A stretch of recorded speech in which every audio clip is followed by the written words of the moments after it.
إن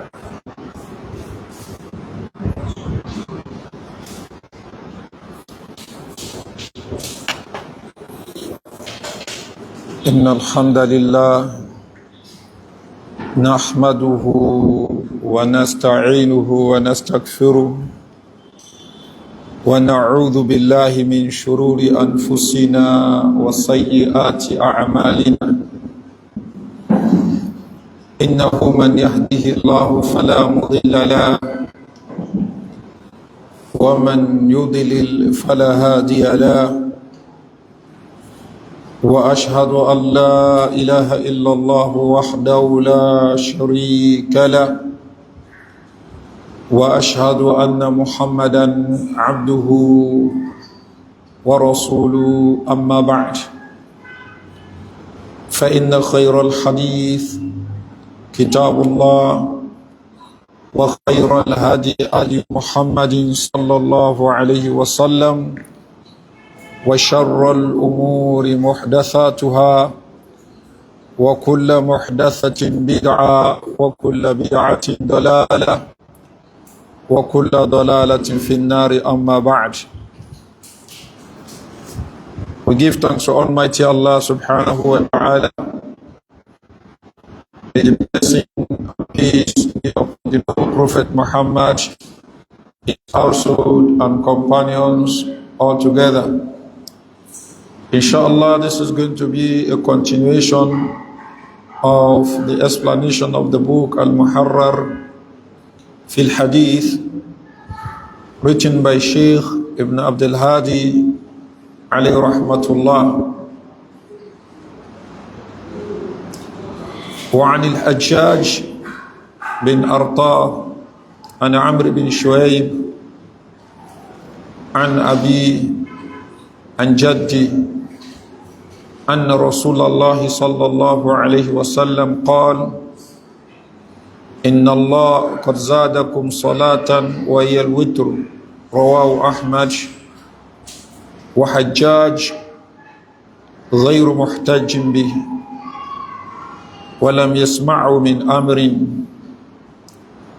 From Al-Hajjaj, the son of Arta, from Amr, the son of Shuaib, and Abi and Jaddi, from his father Shuaib, from his grandfather Abdullah bin Amr bin al-Asi, أن رسول الله صلى الله عليه وسلم قال, he said that the Messenger of Allah صلى الله عليه وسلم said, إن الله قد زادكم صلاة وهي الوتر. Certainly Allah has added you a salah, وهي الوتر, that is al-witr. رواه أحمد. Al-Imam Ahmad reported this. Then in the chain of the hadith we have Al-Hajjaj bin Arta. He said, وحجاج غير محتج به. Hajjaj is not somebody to be used as evidence. That is not somebody to be recommended. وَلَمْ يَسْمَعَهُ مِنْ أَمْرٍ. He did not hear it from Amr bin Shu'aib. So the hadith is said to be da'if when we look at this shade. وَنَا أَبِي سَعِيدٍ الْخُدْرِي رَضِيَ اللَّهُ عَنْهُ قَالَ.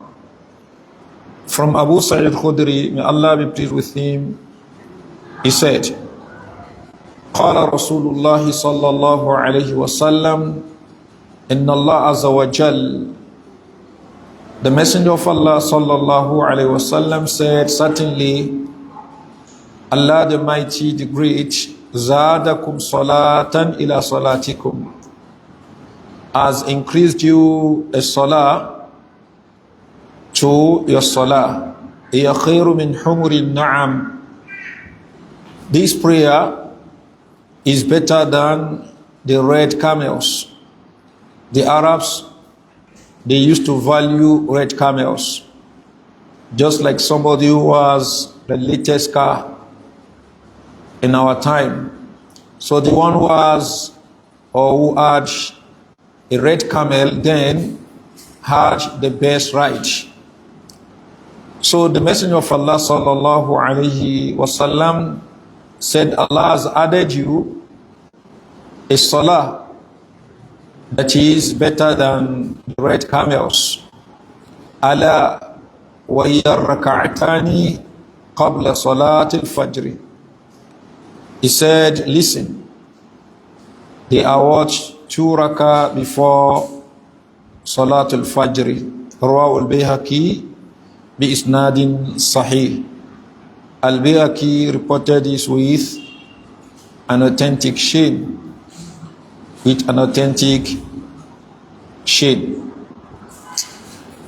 وعن ابن عمر رضي الله عنهما عن النبي صلى الله عليه وسلم.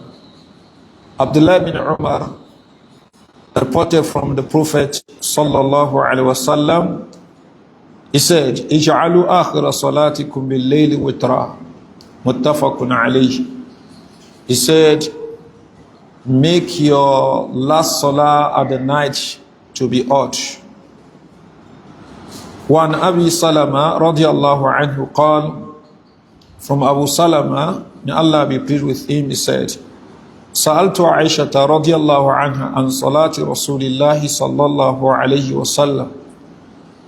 I asked Aisha, may Allah be pleased with her, concerning the prayer of the Messenger of Allah صلى الله عليه وسلم.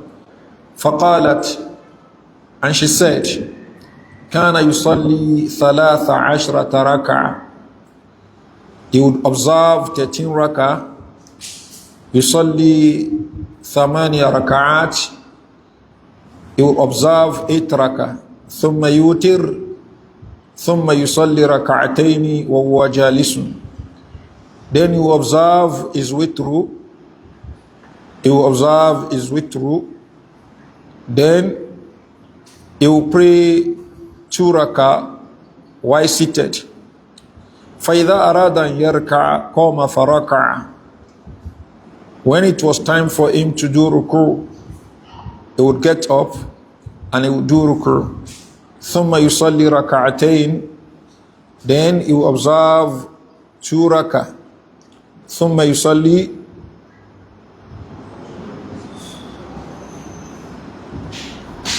Then you observe 2 rak'ah بين النداء والإقامة من صلاة الصبح.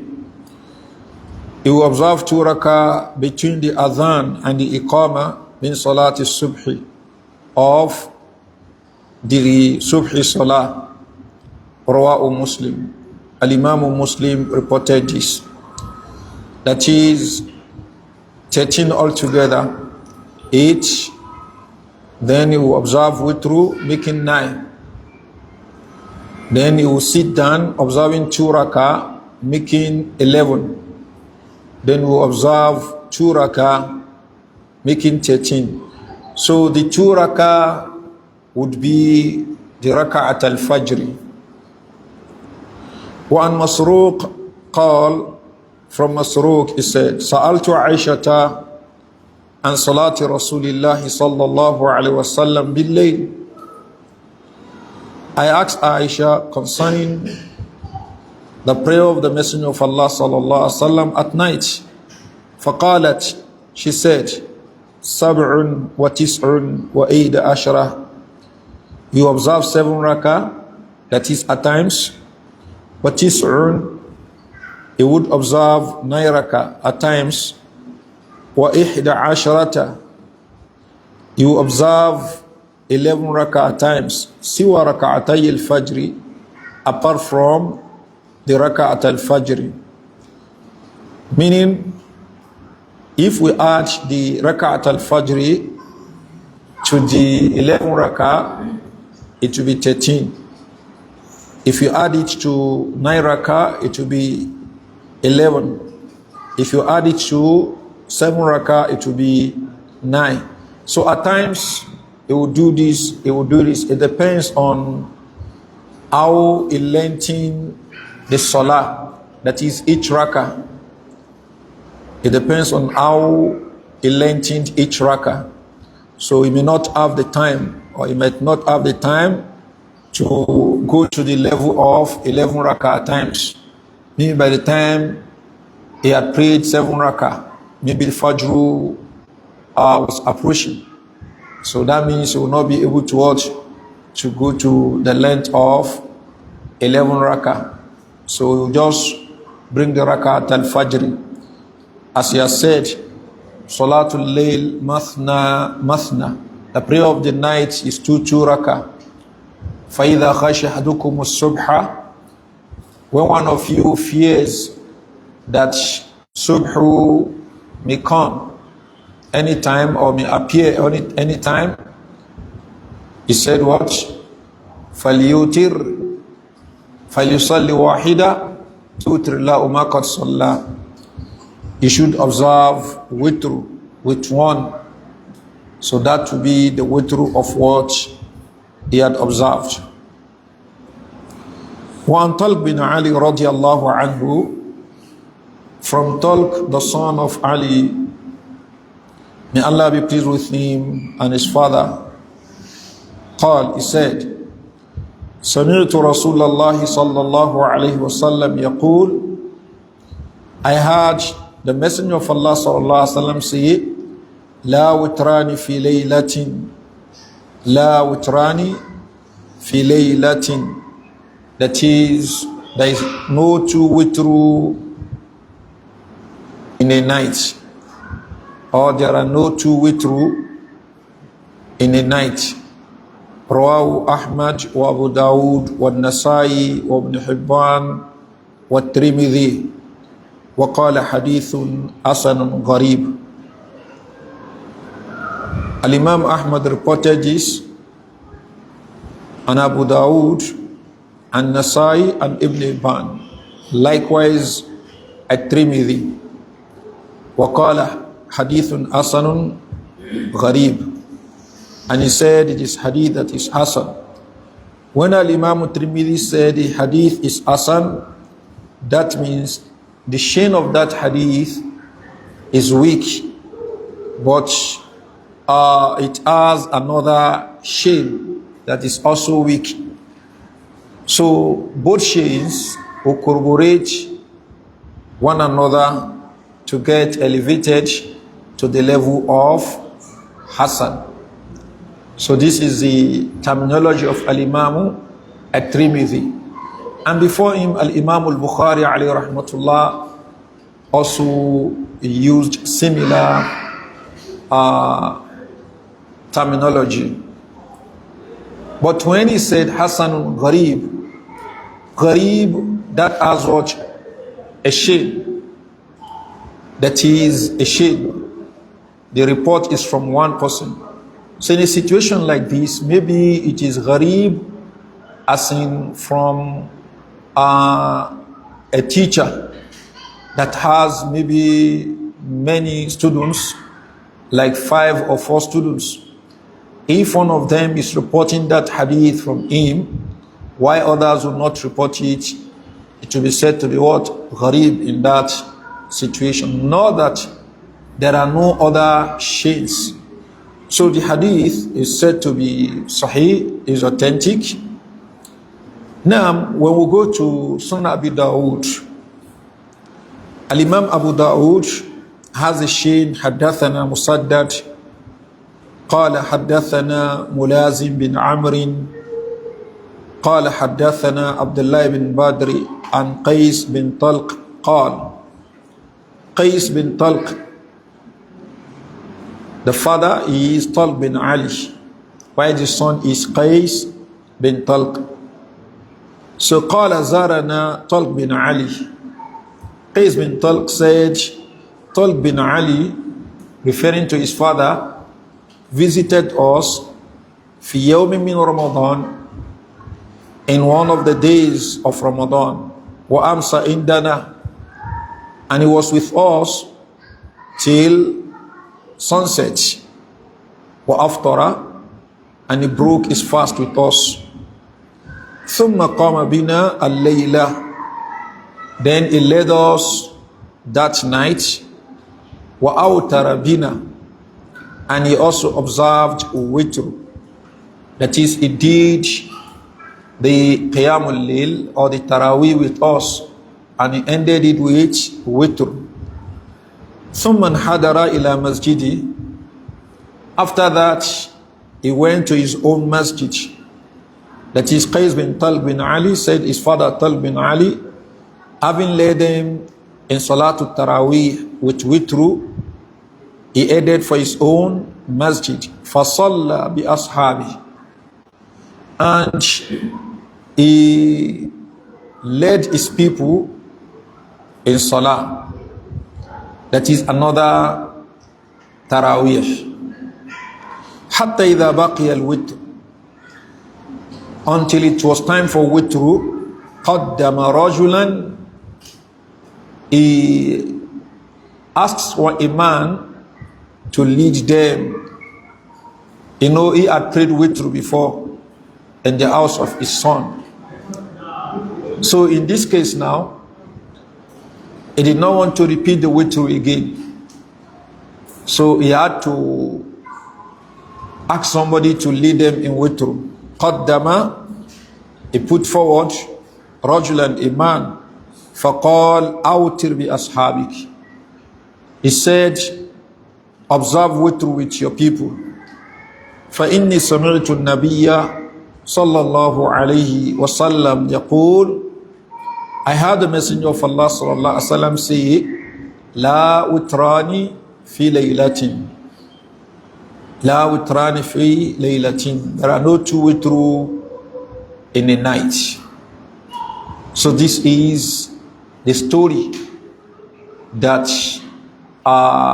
led to the hadith being reported by Qais bin Talq bin Ali from his father.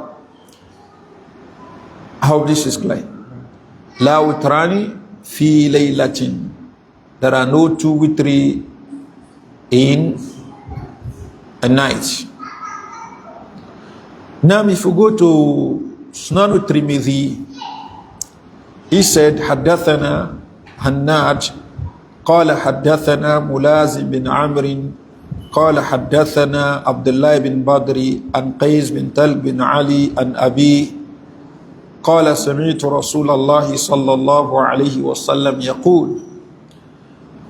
Talq bin Ali said, I heard the messenger of Allah sallallahu alaihi wasallam say, La witrani fi layla. There are no two witru in a night. So there is no qissa here, the story. So only what he reported from the messenger of Allah sallallahu alaihi wasallam was narrated here. That is in the report of Al-Imam al-Tirmidhi.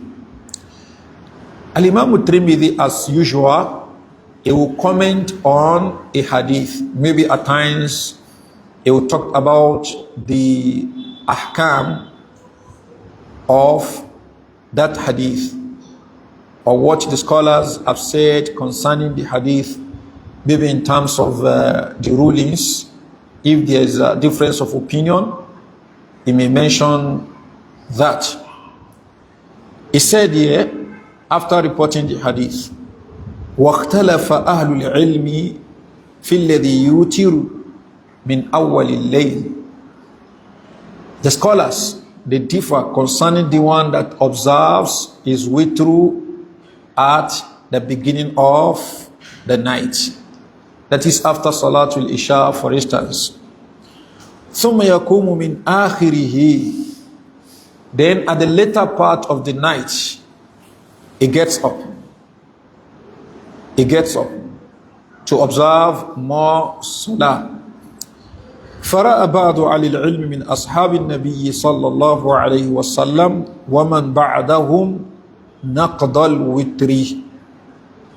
He said, some of the companions of the Prophet صلى الله عليه وسلم and those who came after them, that is their students, some of them were of the opinion that he should do naqd al-witri. He should do what? Naqdu al-witri. That is the witr that he had observed before. He should what?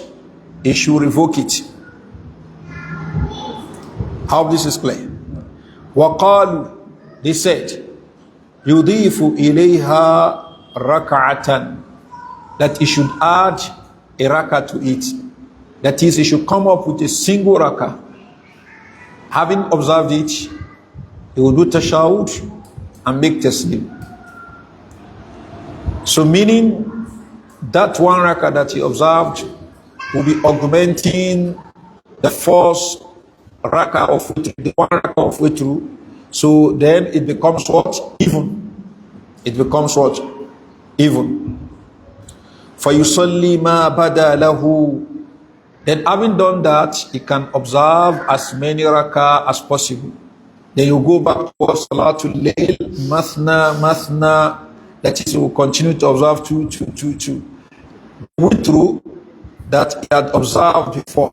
You know, he said what? La witrani fi laylatin. There are no two witru in a night. And he has observed witru before. So they said what? He should do naqdul witr. He should break that witr by bringing one rakah to it, which will make it even. Then we'll be praying two, like that.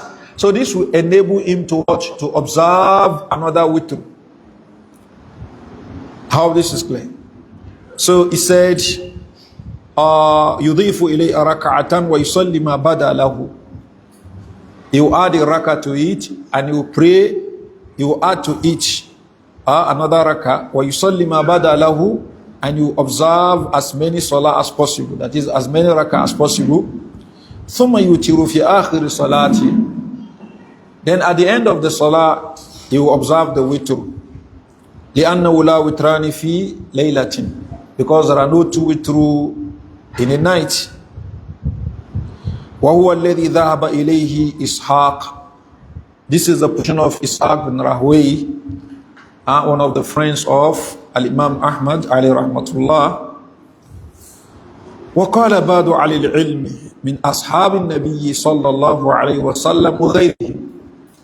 Some scholars from among the companions of the Messenger of Allah sallallahu alaihi wasallam and others, they said, إذا أوتر من أول الليل, if he observes witru at the beginning of the night, that is after Salatul Isha, ثم نام, then afterwards he sleeps, ثم قام من آخر الليل, and he rises at the end of the night, فإنه يصلي ما بدا له.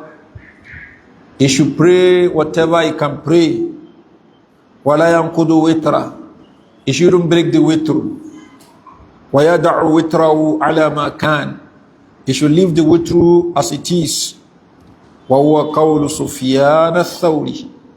This is the statement of Sufyan al-Thawri wa Malik bin Anas and Al-Imam Malik wa Ibn al-Mubarak and Abdullah ibn Mubarak wa Ahmad and Ahmad wa Adha Hassah, and this is more correct.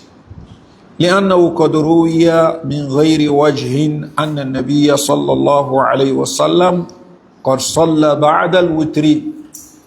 That is, it has been reported from more than one source that the Messenger of Allah sallallahu alaihi wasallam observed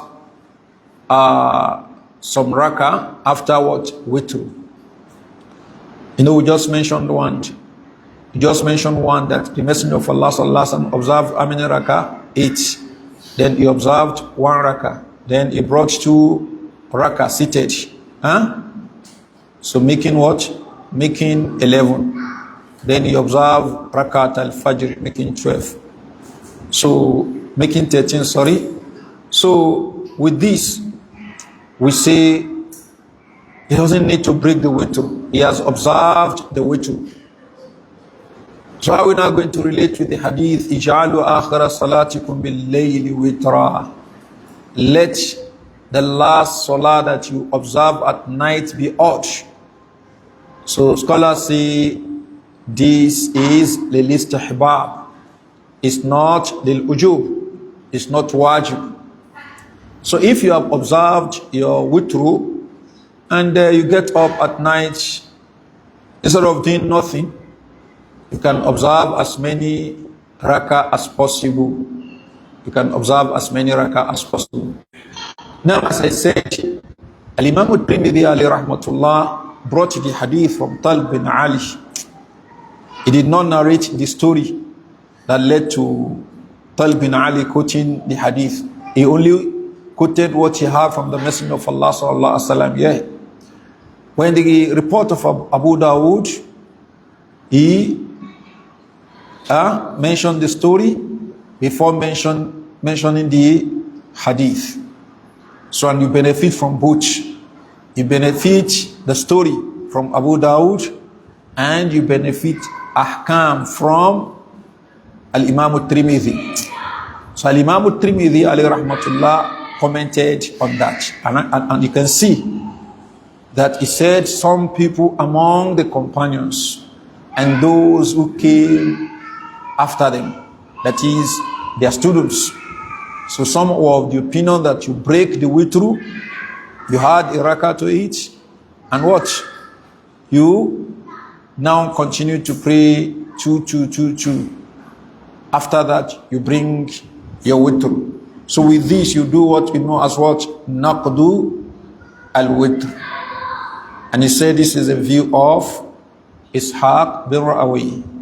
However, Al-Imam Malik, Al-Imam Ahmad, Sufyan al-Thawri, and many others, many companions, they are of the opinion that you don't need to break your witr.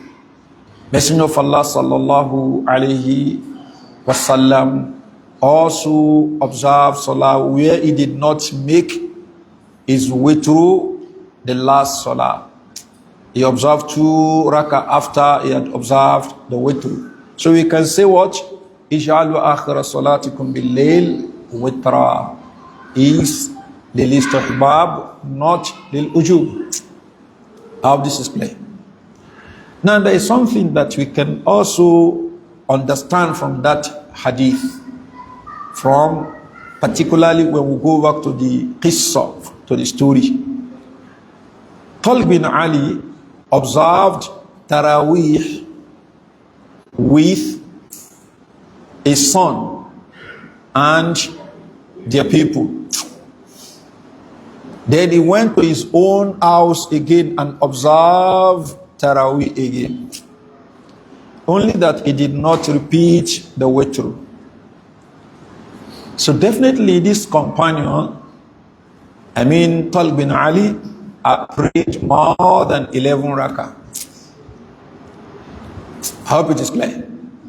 So this will not support the position of Sheikh Al-Albani alayhi rahmatullah, who has view that you cannot exceed 11 rak'ah. There is no text that says we cannot exceed 11 rak'ah. We have the text, Salatul Layl Mathna. The prayer of the night is two rak'ah. فَإِذَا خَشَى بِكُمُ الصُّبْحَ فَلْيُصَلِّي وَاحِدَةً تُوتِرُ لَهُ مَا قَدْ صَلَّى. If one of you is afraid of subh, then he can pray one. That will be the witr of what he has observed. How this is clear. Then the hadith that ما كان رسول الله صلى الله عليه وسلم يزيد في رمضان ولا في غيره على 11 ركعة. Messenger of Allah صلى الله عليه وسلم in Ramadan and outside Ramadan will not exceed 11 rak'ah. Can we understand from it that it is not permissible to exceed 11 rak'ah? Or we say what? That is the maximum the Messenger of Allah sallallahu alaihi wasallam could go, because he will lengthen the salah, he will lengthen the ruku, he will lengthen the sujood. So there is no hadith that suggests that it is not permissible to watch, to exceed 11 rak'ah. So the Sheikh alayhi rahmatullah said it's not sunnah to exceed 11 rak'ah. So when we have what? That he observed 13 rak'ah, he will say we are going to add what? The rak'at al-fajr to it, as we have it in some of the reports. Or sunnatu al-isha'i al-ba'diyya. How it is clear? So but you will not exceed 11 rak'ah. as the main salah. So, but there is nothing that suggests that it is haram to exceed 11 rakah.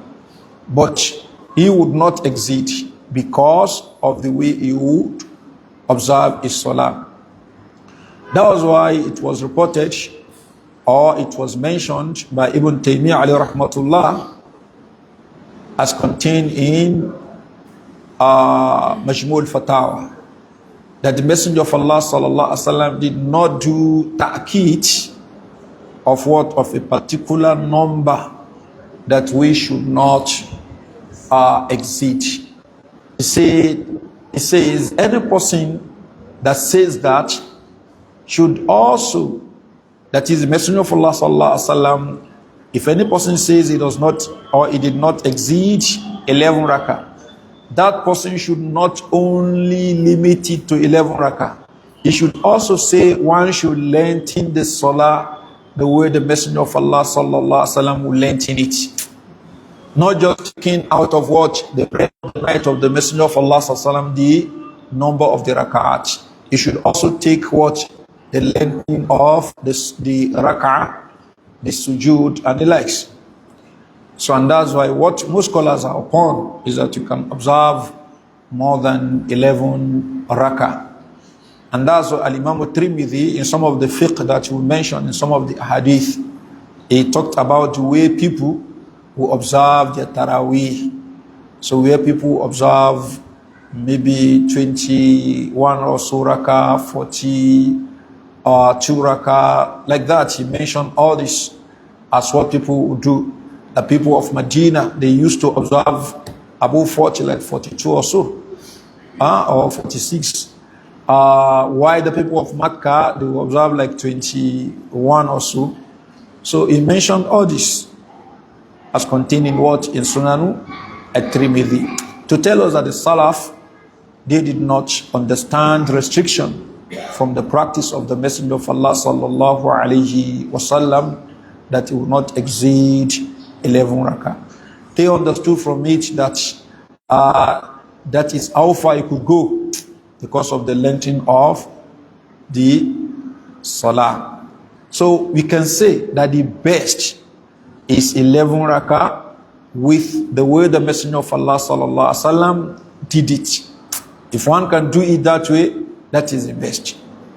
But somebody who cannot lengthen like that can watch, can observe many rakah, as many rakah as what as possible. Allahu a'lam.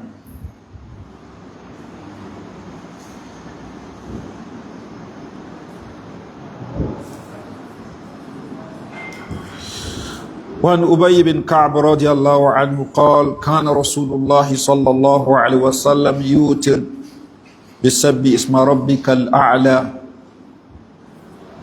وقل يا أيها الكافرون وقل هو الله أحد رواه أحمد وأبو داود وابن ماجه والنسائي وزاد ولا يسلم إلا في آخرها.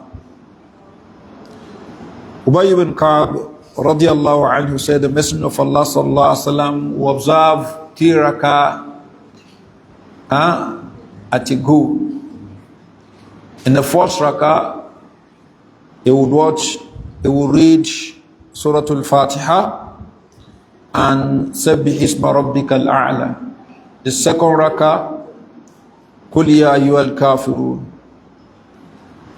Then the third rakah, Qul Huwallahu Ahad. At a go, he said what?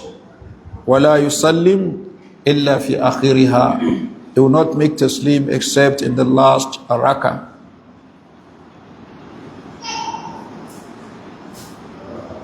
So the one that has it, we add Qul a'udhu bi rabbil falaq, Qul a'udhu bi rabbin nas, after reading Qul huwallahu ahad. So scholars differ concerning the authenticity of that addition. Sheikh Al-Albani alayhi rahmatullah authenticated, while some said that addition is not authentic. So and that's why you see some scholars are also ai when they are observing their witru, They only stop at Kul Huwallahu Ahad. They will not add Kul A'udhu bi Rabbil Falak and Kul A'udhu bi Rabbin Nas.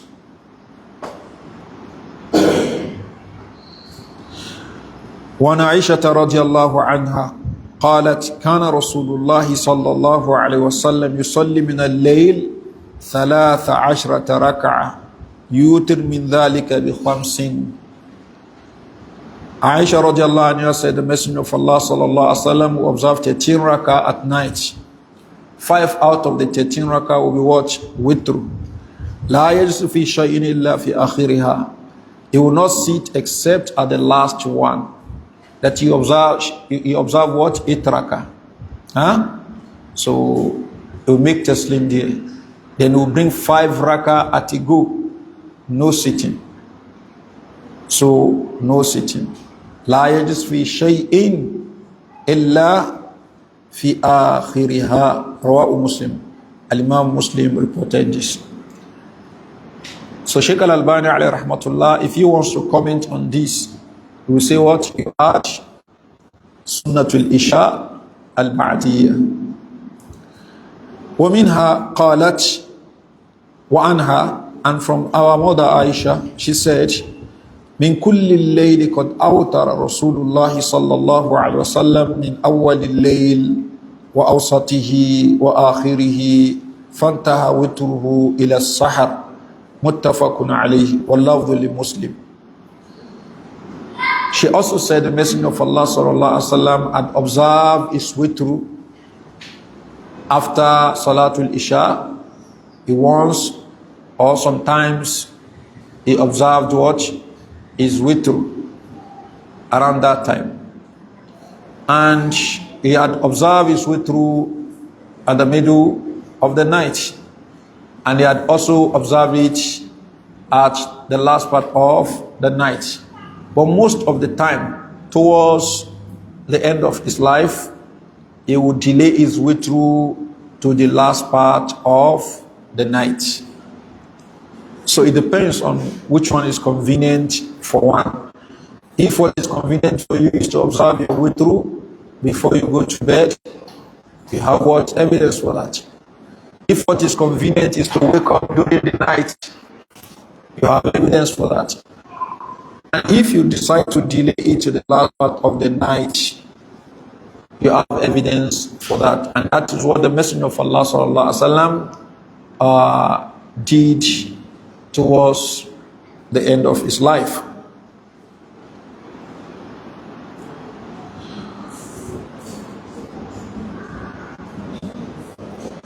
وعن أبي سعيد الخدري, from Abu Sa'id al-Khudri رضي الله عنه أن النبي صلى الله عليه وسلم قال أوتروا قبل أن تصبحوا. رواه مسلم.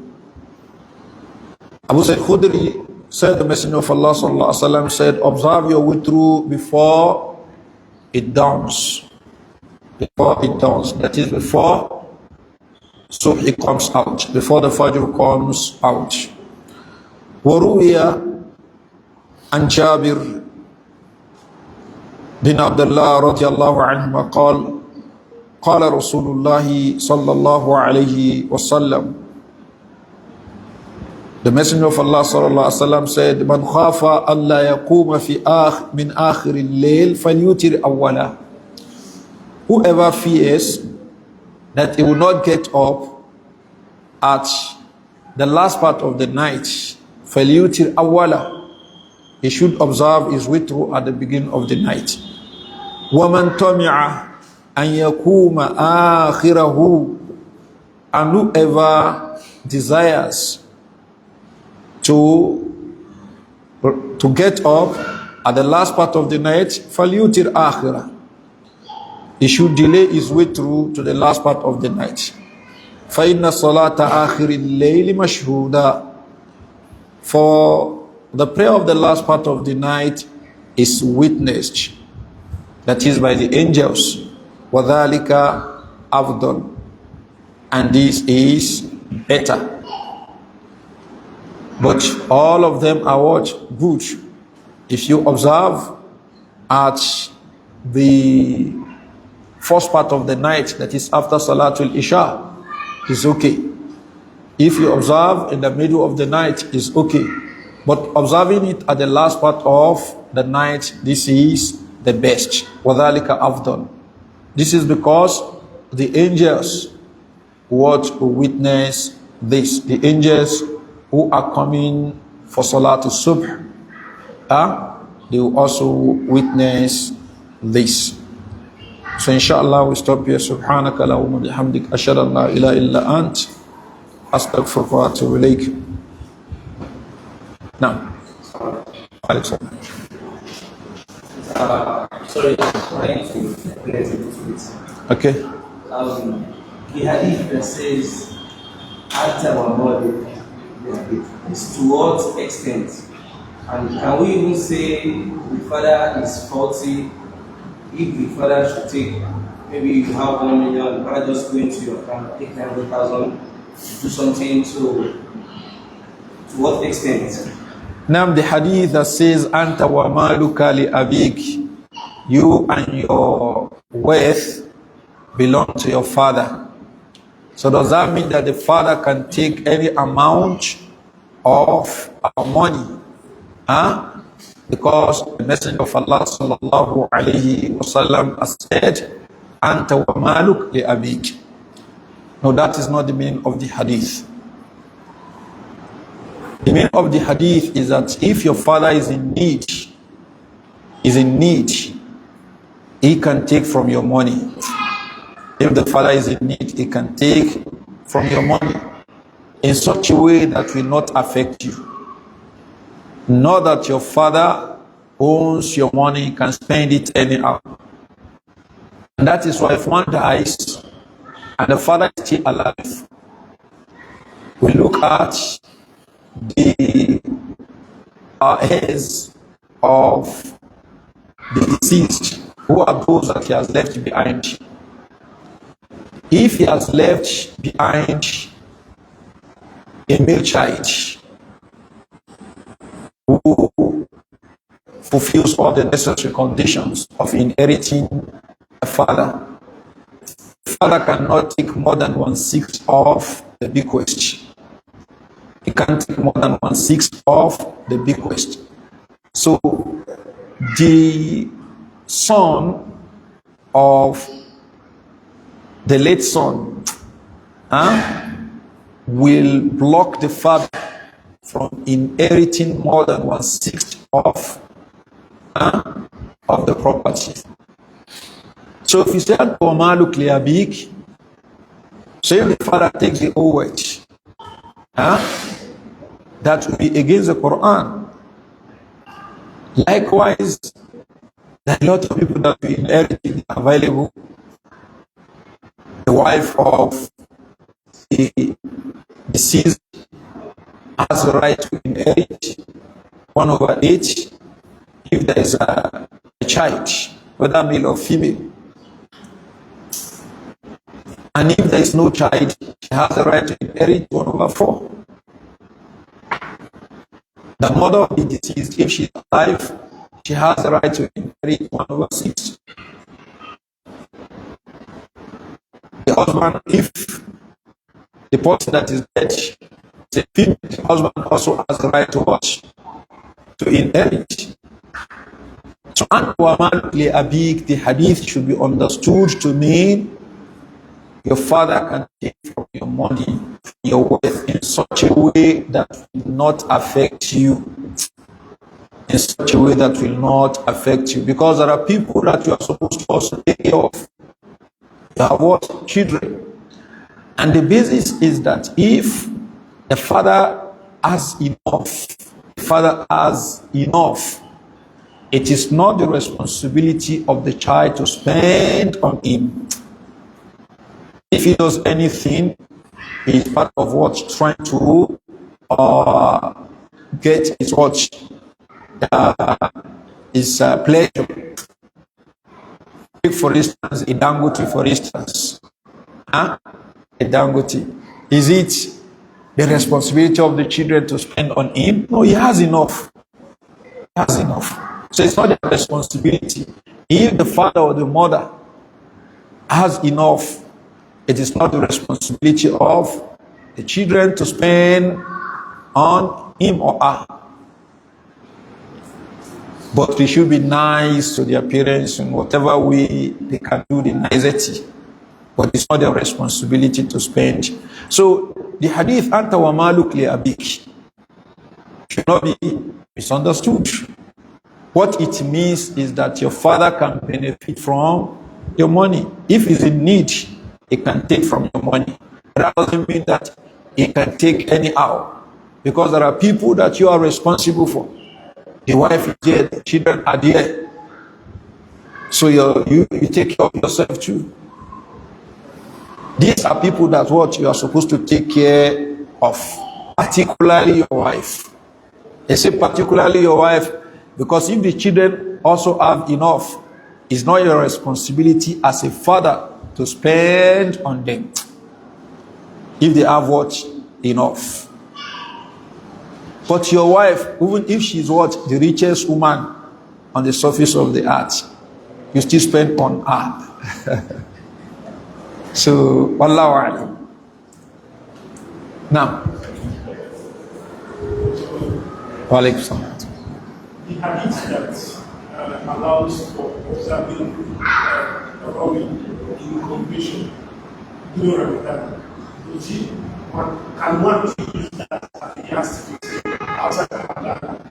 Can observe Rawi in congregation. Now, can we observe Qiyamul Layl in congregation outside Ramadan?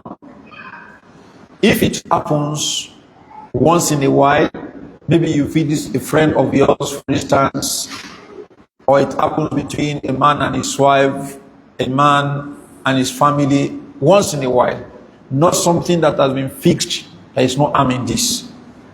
Why? Abdullah ibn Abbas radiallahu anhu once visited the Messenger of Allah sallallahu alaihi wasallam the day he slept in the house of his aunt Maymuna. Maymuna was a sister to the mother of Abdullah ibn Abbas. So he slept in the house. Maymuna and the Prophet sallallahu alaihi wasallam were sleeping. Maybe the length of the bed he was sleeping, maybe the breadth of the bed. Then the Messenger of Allah sallallahu alaihi wasallam woke up. And when he woke up, he prepared himself for Salah. So Abdullah ibn Abbas radiallahu anhu said he was washing. So then he also got up and he pretended as if he was what? He was trying to clean the sleep away from his face. You understand what I mean? Though he had been washing him, but to pretend as if he just woke up. So he said that then the Messenger of Allah sallallahu alaihi wasallam wanted to start his salah. Then he joined him standing by the left side. Then the Messenger of Allah sallallahu alaihi wasallam took and brought him towards the right side. Then he narrated the number of rakah that the Messenger of Allah sallallahu alaihi wasallam observed that night. Everything totaling 13. So he prayed with the Messenger of Allah sallallahu alaihi wasallam Qiyamul Layl. Something similar happened to Ibn Mas'ud. Something similar had happened to Hudhayfa.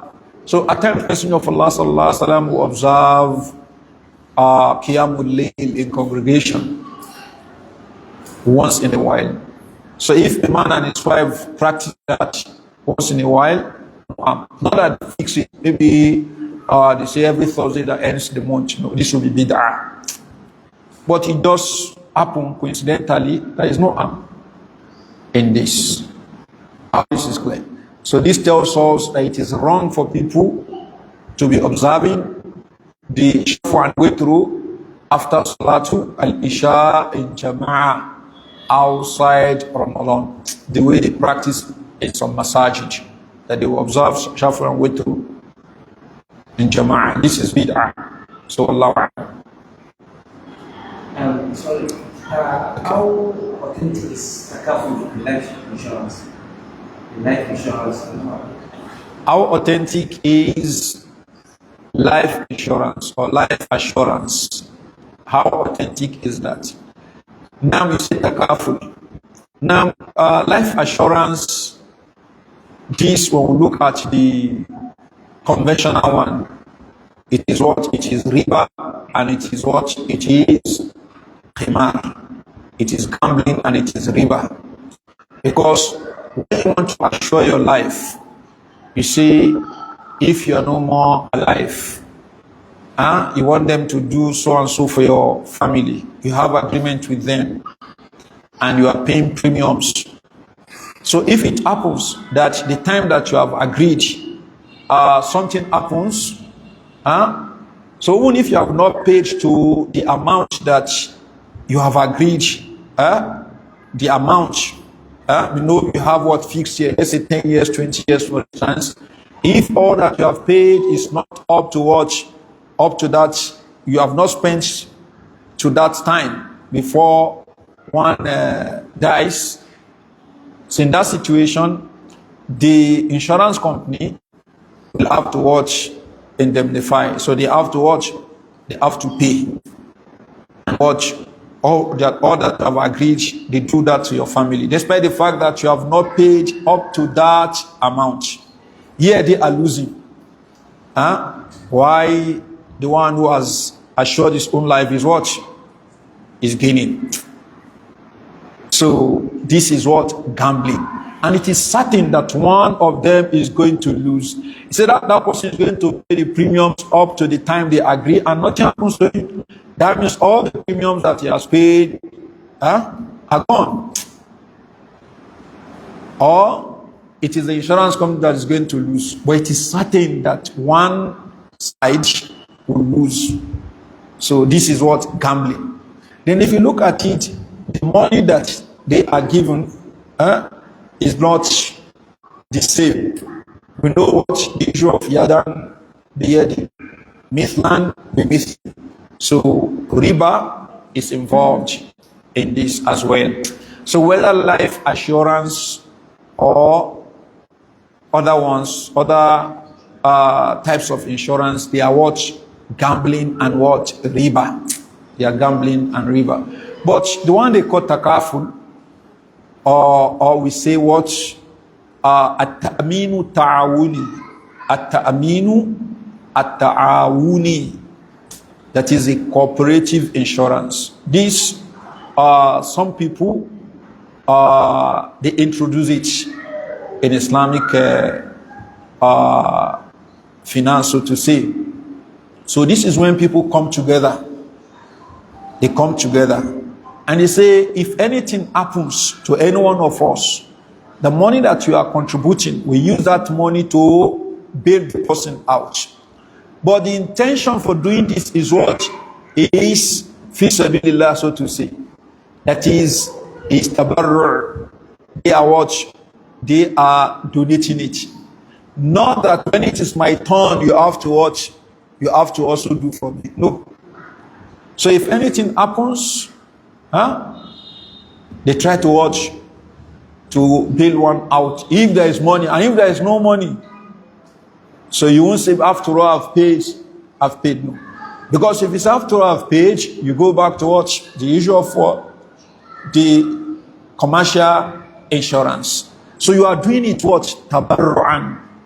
So if something happens to you and what, there is no money to rescue, so you just take it like that. I hope it is clear. And if there is what? There is money, so they give to you. So the intention of giving is not because you must be given. It must be given back. That is not the intention. The intention is what? Is tabarrur. I hope this is clear. So they try to justify this with the hadith of the Ash'ariyun. The Ash'ariyun, that is the people of Abu Musa al-Ash'ari. When they came to Medina, the foodstuff that they brought along with them. So they will gather everything together and what? We eat together. Not that this person had contributed or donated 50 saw, this one had donated 20 saw, this one had donated. It doesn't matter. Huh? It did not matter to them how many saw you have watched, you have donated. We are bringing together our watch, our foodstuff, and we are eating together, regardless of what your contribution. So those who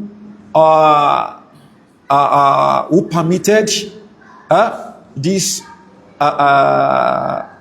at-taminu ta'awuni, they use this as what? As evidence. Though some scholars still criticize it, but wallahu alam, it is permissible. But the one who is doing it must not have it at the back of the mind that what they must do for him too. Because once he has that intention, so it falls into what? The conventional insurance. So it is only slight difference between the two. So, and if they have excess, they can invest the money. If they have what? Excess, they may decide that, okay, we are investing it. And the one who is assisting them in the investment may also make what? Money, profit out of that. So, wallahu a'lam. How does this relate in our guarantee for an item you want to buy? For instance, you want to buy a phone, you say the phone is 500,000, but if you want to have warranty on it, you pay 700,000. Now, is it permissible to have a warranty for an item that one is buying? So maybe they tell you, the seller says his warranty, and that warranty you have to pay money for it. Maybe they say you pay 2,000 naira, 3,000 naira when you buy a phone. And if anything happens to it within a year, for instance, you bring it back and what? They fix it, or they give you another one if it's not something they can fix. That is what clear. Clear what? That's clear gambling. That's clear gambling. I hope it is clear. Because you see that something happens to the phone, and what? They have to, because they've promised. So they have to what? They have to either repair it or give you another one. And if nothing happens to it, the 2,000 you collected from you is gone. So one of you must lose for the other to watch, to profit. Now, Walaikum Salam.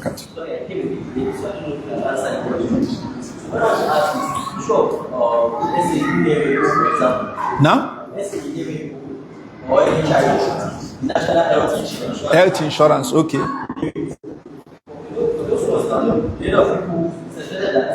Get money for a lot of people, small amount of money, that take care of those that might carry it amongst that people. So how now, once you are paying money in order to what, to get something, and if you don't get that thing, the money is gone. So that falls under what?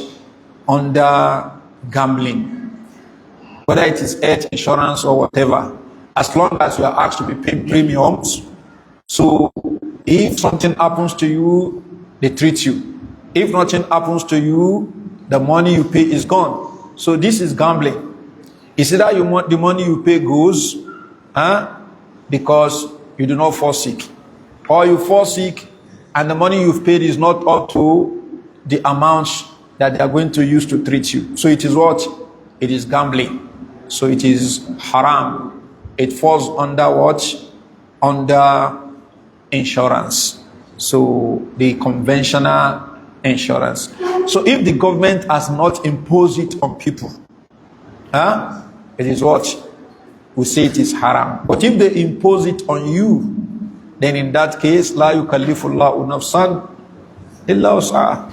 So it is the government that has imposed it in this situation. Now, what if you now have the opportunity, so to say, to benefit that thing? Maybe one falls sick, and you'll be paying the premiums, and we have said it is haram. Are you to benefit it? I hope it is clear. They are forcing you to do something. Now it has happened, and that thing favors you. Can you take it? So in a situation like this, you take according to what? According to your contribution. According to your contribution. So Allahu A'lam. The money you are getting from it, The person? the person Trade. or knows the money you are getting from it, that person that paid is owed the money, not the money. Somebody trades. But the person Okay. And somebody is selling something, and the one who has come to buy something from him has stolen that money. He knows. Can he sell to him? Now, if you know that somebody who has come to buy something from you steals that particular money, then you should not sell to him. This is what at-ta'awunu al-ithmi wal-udwan. So you are assisting him on sin and transgression. But when you don't know, you don't need to ask. Somebody is working in an office, for instance, and he has looted money. So he comes to buy something from you, or he comes for a service. Can you render that service? Yes, you can do. You don't need to watch. You don't need to ask him, this, is it your salary or the one that you have looted? You don't need to ask. So, but you know somebody is using a stolen wealth to buy something from you, then you don't take from such a person. Wallahu a'lam. That applies to your boy, that because it's strictly your boy. Now, if you know that is the ruling. If you know that this person is what is defrauding people, he doesn't have any other job except to defraud people. You don't sell to such a person. But if he has other businesses, so you don't need to ask the money that you are given. Which one is it from? What is it from the Yahoo or whatever? So Wallahu a'lam. سبحانك اللهم بحمدك أشهد أن لا إله إلا أنت أستغفرك وأتوب إليك